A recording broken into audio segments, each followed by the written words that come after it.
welcome everyone joining us here in person as well as those that are joining us online as we continue in a series we've been in all month long called Finding God in the Dark. Finding God in the dark. What we're talking about is what happens when the bad times happen.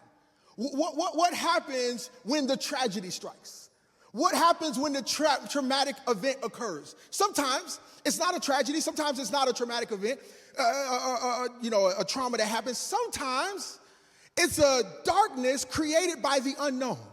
Sometimes there's like a question mark. God, I don't know which way to go. Should I go left? Should I go right? Should I do this? Should I do that? God, I just don't know. And so in this series, we've been dealing with this whole idea of being in the valley. Notice, as I shared that, notice I didn't say if, I said when these things happen. Because inevitably, every one of us is going to find a time in our life where we end up in the dark place. In fact, I've told you last week that I want to normalize the valley so that Satan cannot weaponize the valley. So if you have ever been through a dark time in life where you couldn't see your way forward, could you do me a favor and raise your hands? Yeah. And if your hand is not raised, just keep on living, baby.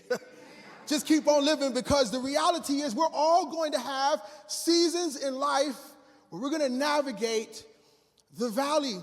We've all been in the dark place before where we're like, God, do you not see me here? It's almost like you're not paying. Did you fall asleep, God? I mean, like, do you not, God, it's dark here, and in the dark, I tend to get uncomfortable. God, where you at? We've all been in that place before. In fact, I told you in this series, we're dealing with real life. We're not dealing with the theoretical.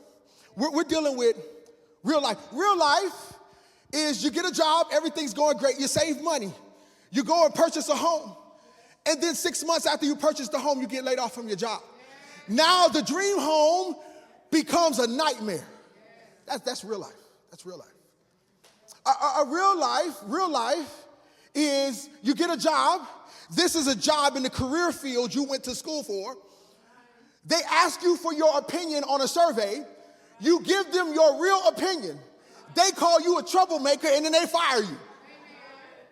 Yeah, that's real life. Some of y'all were like, you reading me like a book, Pastor. Come on, yeah. Now, look. Each week, I've used a board, and I've illustrated for you how we all have ups and downs, highs and lows, mountaintops and valleys. The valleys never get publicized. Typically, the mountaintops get publicized. So it can easily lead us to believe, if we're in the valley, that we're the only people who have ever been there before, when in reality, we've all experienced the valley. Here's what I wanted to talk about today. What I wanted to deal with today is the fact that if you are not intentional in the valley, the first thing Satan will attack is your calling.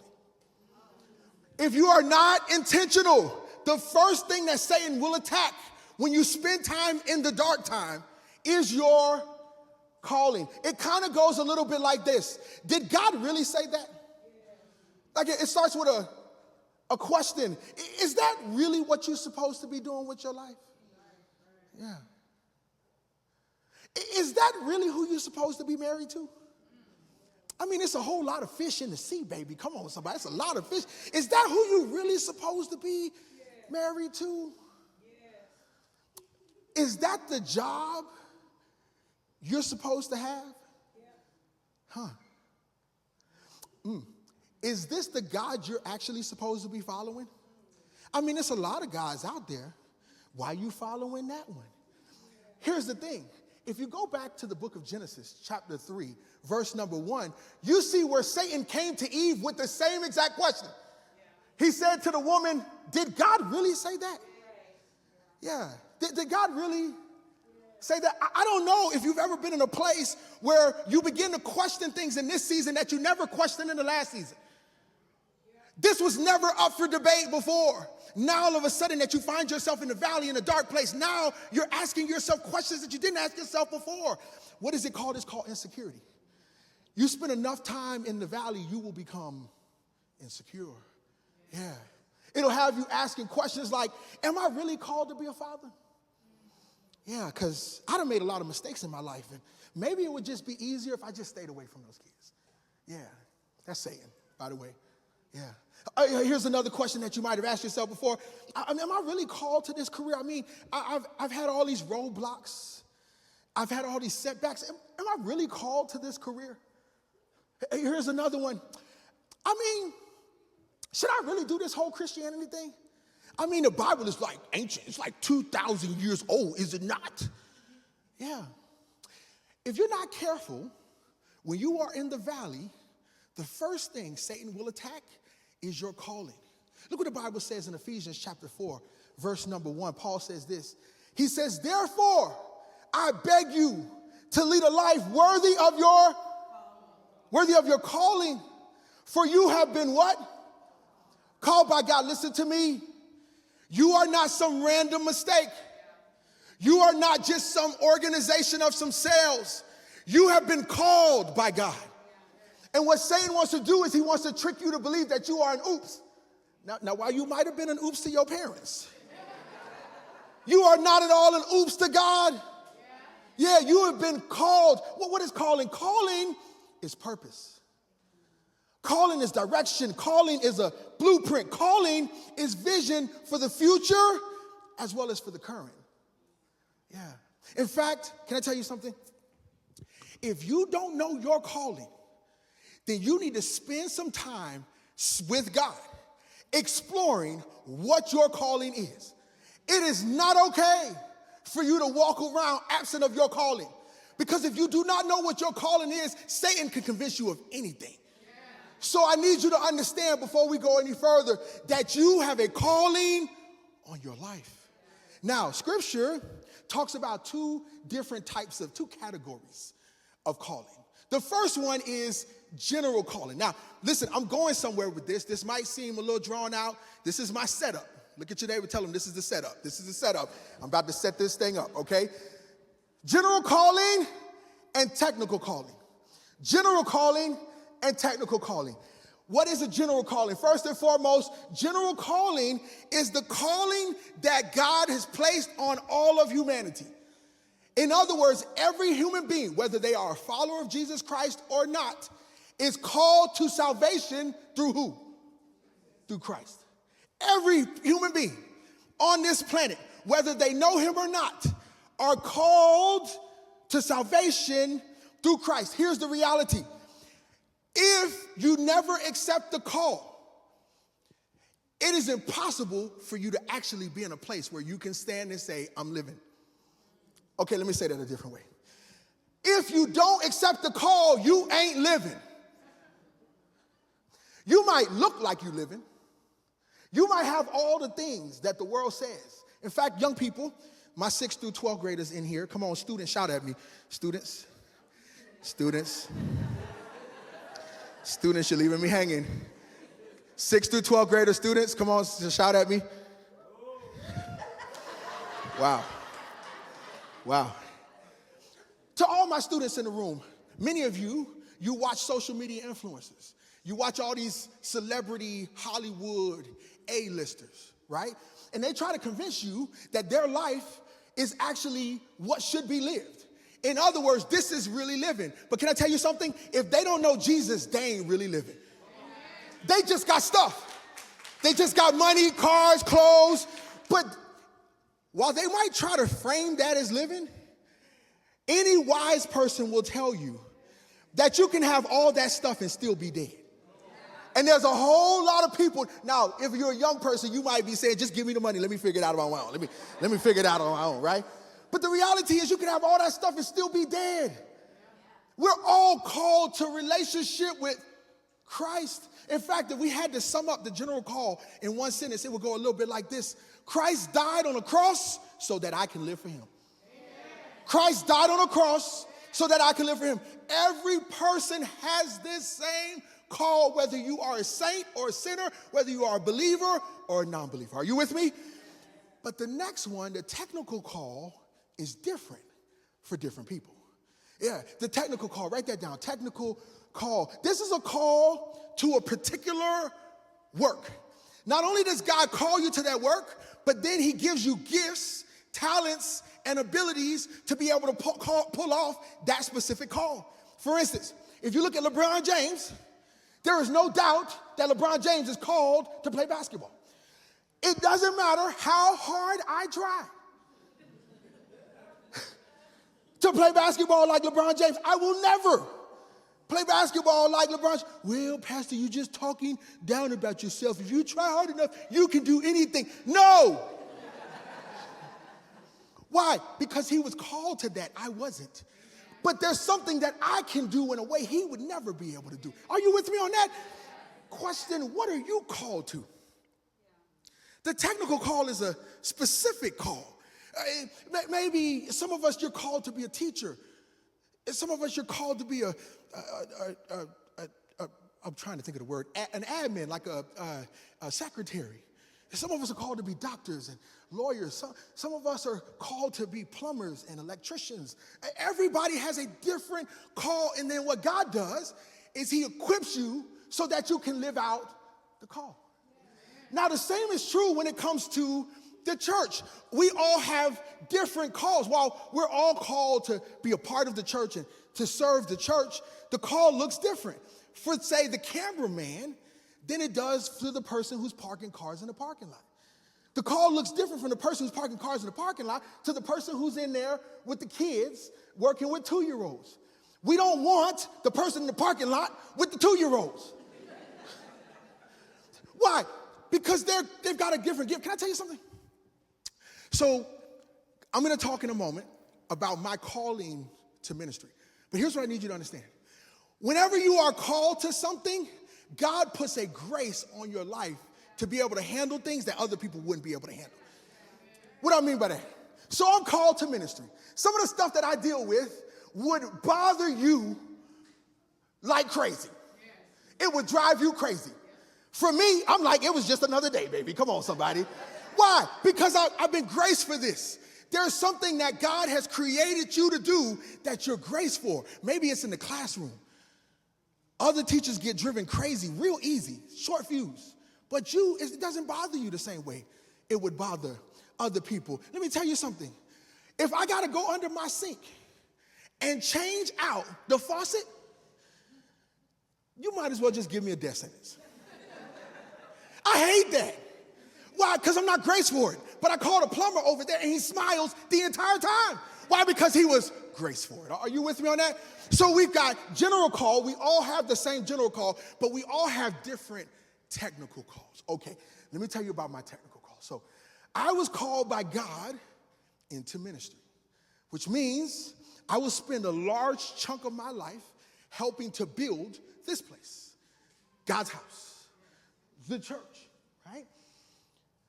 When I was given the call, I need you to understand that I wasn't like a lot of guys. Like there's some pastors who will tell you that when God called them to ministry, they ran. It's like a Jonah moment. They got up out of there. And then God grabbed them and drug them onto the platform and dropped them. That wasn't my situation. For me, when God called me to ministry, I was like, let's go. Let's go. It's time to go build the kingdom. We're going to build this church. Come on, somebody. I was excited about the call. Why? Because I feel like I was born to do this. There's nothing else in the world I would rather do than to do this. I love this. And maybe you don't meet a whole lot of people that love what it is they do for a living. Let me tell you something. I would do this thing for free, baby. Come on, somebody. I love this. Why? Because I've been called to this. Okay, that was a setup. Here's where I'm going. So when I finally had the opportunity to step into full-time ministry, everything was great initially. I took the job right away, walked into full-time ministry, and the guy who had hired me, the boss that I had, incredible boss. I don't know if you ever had one of those bosses that makes your life better. They add value to your life. Nobody's ever had it. Okay, just me. He was an incredible boss. In fact, I had the opportunity. He moved out of the area. He lives in Virginia now. Recently, he came back to the area. He texted me, hey, man, I'm going to be in the area. You want to grab some lunch? I'm like, just say the place. I'm paying for it. It's on me. He was one of those kind of bosses, right? He saw the best in me. He saw the gifting that God had placed on my life. He gave me opportunities. But then eventually, he got promoted. And when he got promoted Freddy Krueger was put in his place. Freddy. Yeah. Let me just say it like this. Let me just tell it to you like this. I wasn't feeling him, and he wasn't feeling me. So this is what happens. He calls me in his office one day. Now, mind you, I only known this guy for about a month.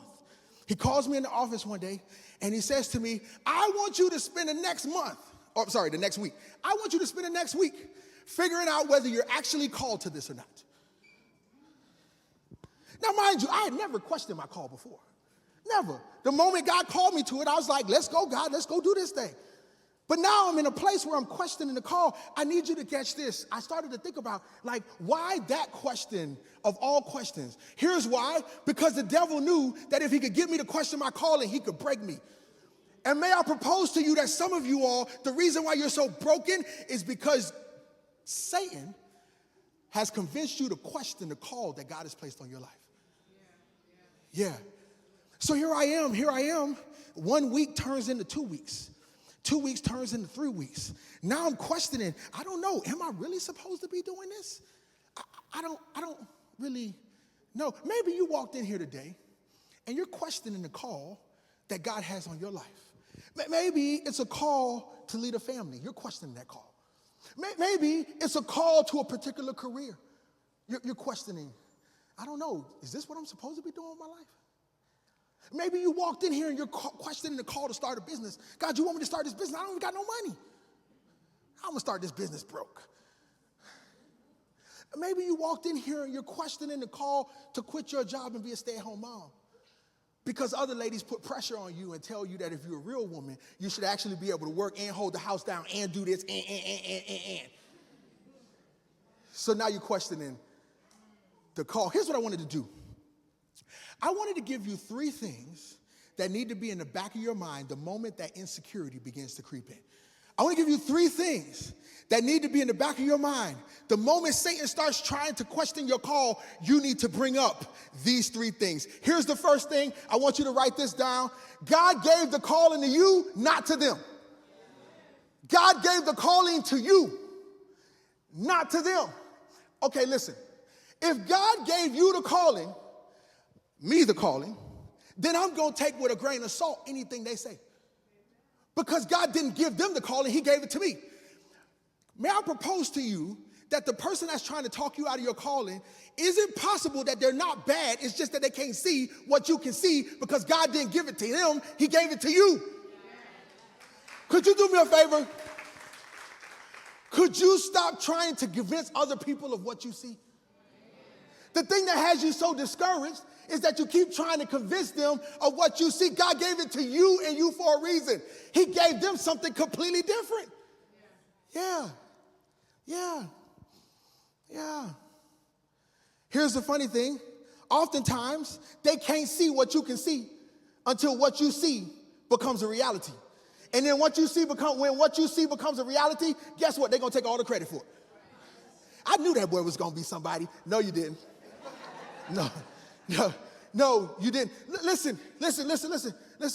If there is one person in my wife's life that she loves, it is her mother. Come on, somebody. Now listen, let me say this before I say this, what I'm about to say. Sometimes your family, they have the best of intentions, but oftentimes can talk you out of your calling. Let me give you an example. So my wife, she loves her mother. I don't know, it's like me and her mama. I think her mama might be right here. Her mom had a dream that she would become a nurse. So when I met my wife, she was in nursing school. And let's just say that she wasn't a straight A student. Now, I'm not going to put your business out there. I'm not putting your business out. Let's just say that she was not a straight A student. Are you with me? I would never put your business out there, baby. Never. Why? Because she was a nursing major and she was trying to live out a call on her mother's life and not on her life. So when I met her, I was like, baby, listen now. If you gonna roll with your boy, okay, we're gonna have to get this thing together. She changed her major to education, which is what she felt called to.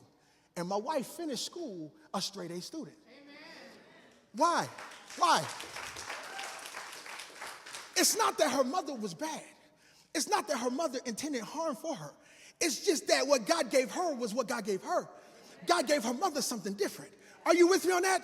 Yeah. Here's what I want you to write down. Stop letting people talk you out of what God gave you. Stop letting people talk you out of what God gave you. Here's what I notice is the issue with a lot of people. You give everybody's opinion the same amount of weight. T.D. Jakes says, not everyone's opinion deserves the same amount of weight in your life. Not everybody's opinion deserves the same amount of weight. Okay, when it comes to major life decisions, I'm not going to let somebody who don't speak to God speak into my life. You don't even pray. How you going to speak into my life? Like some of us, you're giving other people in your life too much weight. If you don't talk to God, if you don't pray, if you don't spend time with him, why in the world would I care about what you think about what I'm doing or not doing? Yeah. Okay, so we live in this social media driven world where everybody believes that they should have a voice. Everybody got a voice. Don't matter how smart they are. Don't matter how much education they got. Everybody believes that they should have a voice. Can I tell you something? They don't know you. Why do you care what somebody who doesn't know you, doesn't know your story, doesn't know your issues, why do you care what they have to say? Okay, so you got these people right now on social media. They've been watching ESPN and they see the sports commentators talk about what athletes do. So now what they do is they pull up reels from pastors and they critique what pastors have to say. Have you ever noticed that there's never been a pastor in the history of YouTube that has ever changed what they do because of what somebody has to say about them on YouTube? Why? Because I'm not going to let no keyboard warrior change how I do what I do. And the same should be true when it comes to you. Stop worrying about what those people on Facebook and Instagram have to say. They don't know you. Yeah, they don't know you. They don't know you. Okay, so who should I let in? You should have a small inner circle of people. Keep it small. I mean, you need to have less than 5 people. How do I determine who's in that inner circle? It's typically going to be people who have proven over time that they have your best interest at heart. Like, they got to prove it. I'm not going to let you speak into my life just because you say you have my best interest at heart. Like, I need you to prove it. Number one is people that have proven over time that they have your best interest at heart and they want to see you win. Here's the second group of people that need to be in that small group. It's those who can spiritually handle the position you're in life. Not everybody can handle where you're at. Michelle Obama says it a little bit like this. She says, as you go up the mountain, some people get altitude sickness. They got to turn around and go back down. As you climb in life, there's some people that's not going to be able to go with you where you're going. Yeah. So they got to be able to handle my position in life. Okay, so the first thing, the next time Satan starts trying to attack your calling, the first thing you need to realize is that God gave you the calling, not them. Okay, here's the second thing. My race is my race. My race is my race. Look what the Bible says in Hebrews chapter 12, verse 1. How do you know Jesus likes coffee? Hebrews chapter 12, verse number 1.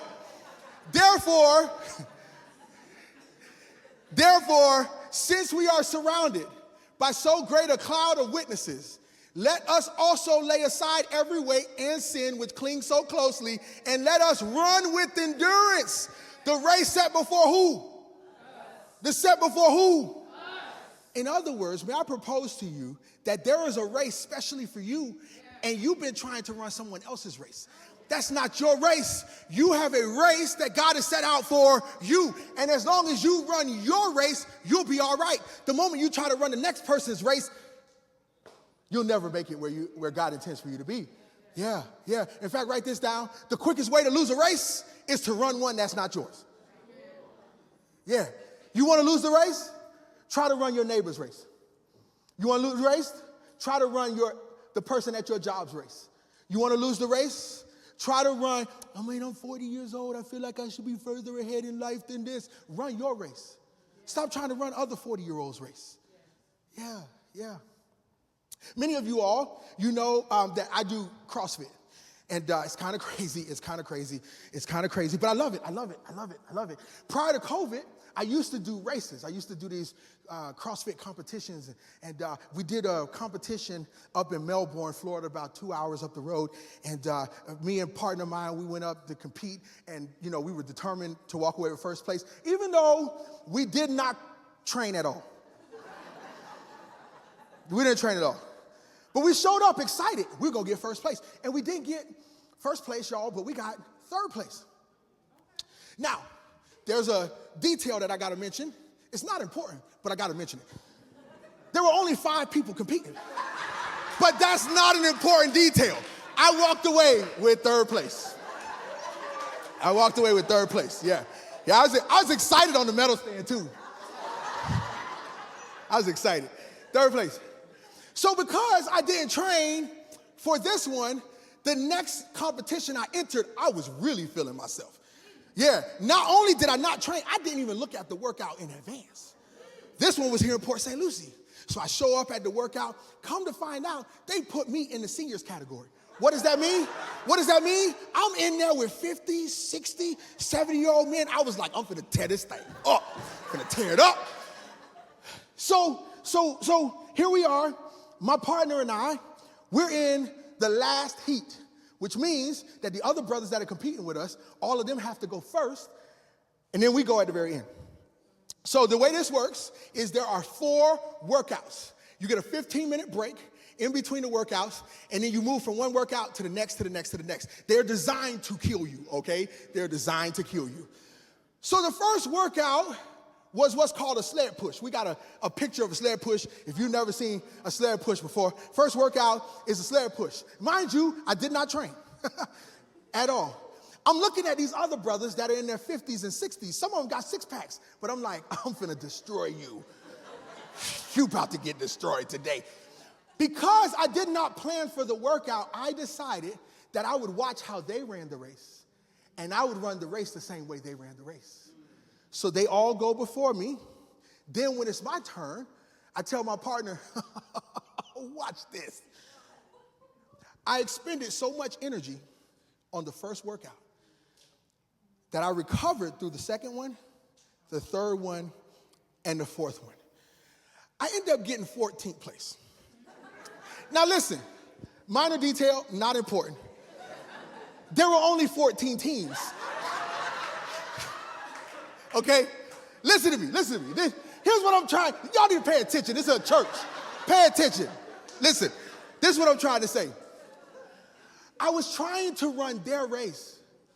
You can't run a race the way other people run the race. In fact, you are not held accountable to running the race the way they run the race. You got to run the race God designed you to run. Are you with me on that? Yeah. In life, God has planned a race just for you. You can't run your cousin's race. You can't run the person at your job's race. You can't run the person on social media's race. You see those people on social media, and you're like, I want to be just like them.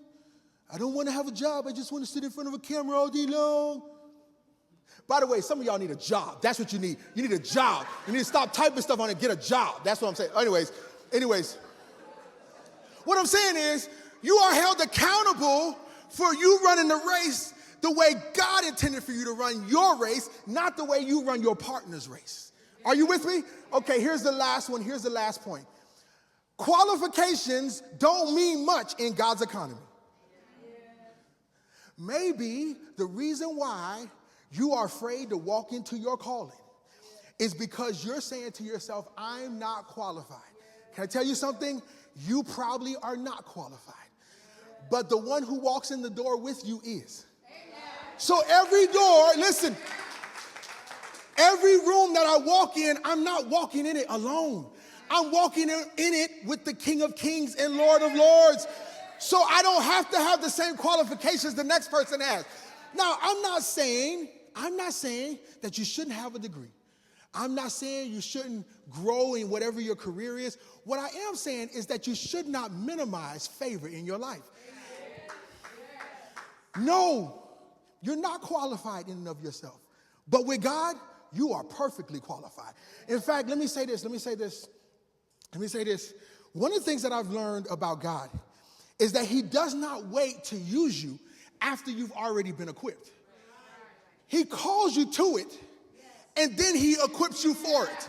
Let me give you an example. I remember when I first started, just before we first started Expansion Church, I remember a pastor who had been in the game for a long time.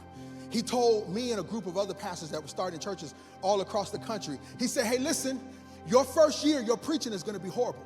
So listen, what I want you to do is, I want you to take my messages, take my name off, and just preach my messages.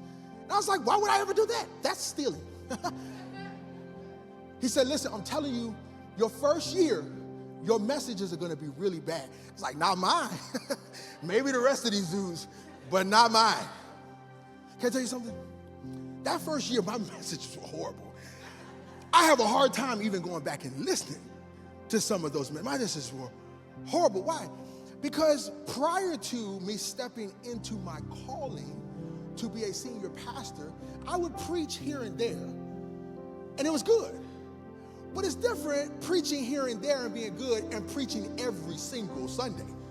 Because one thing I've learned is Sunday never stops coming.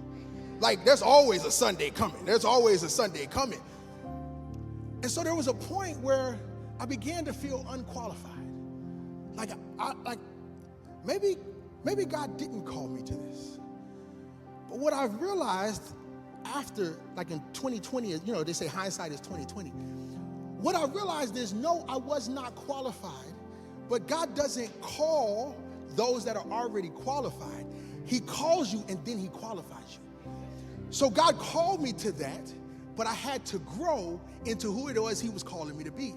Maybe there's a job that you are afraid to walk into. You're afraid to apply for because you feel unqualified.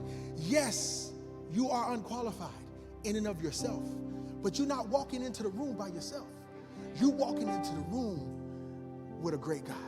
Are you with me?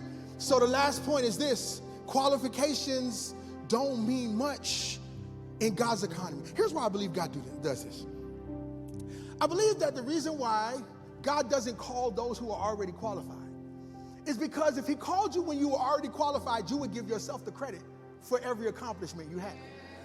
God does this thing in such a way to where you can't take the credit. You're like, man, I wasn't qualified for that job at all. And look what God. I know we talk a lot about meritocracy in this society. And yes, there should be some form of meritocracy.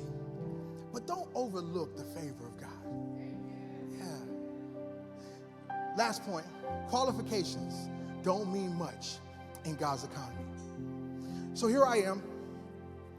The pastor tells me, I need you to spend the next week figuring out whether you are actually called to this or not. That week turns in a couple weeks turn into a couple months. And then eventually I got to a place where I realized that yes, I am not, while I might not be qualified for this, God has called me to this. And I realized that the only way that I would be able to accomplish everything that I needed to accomplish was that I had to remain as close to the shepherd as possible. The Bible talks about in Psalm chapter 23, in the very beginning, the psalmist says, the Lord is my shepherd. Well, if the Lord is your shepherd, that would mean that you are the sheep. He goes on to say afterwards, yea, though I walk through the valley of the shadow of death, I shall fear no evil. So what that says to me is if I'm a sheep and God is the shepherd, when I'm in the valley, when I'm in the dark times, I just need to stay as close to the shepherd as I possibly can. May I propose to you that maybe you feel insecure in your calling because you're too far away from the shepherd. You've got to get back closer to the shepherd. Because as long as the shepherd's here, he's not going to let nothing happen to you. He's going to ensure your success. He's going to ensure that everything you want to happen will happen. You got to get back close to the shepherd.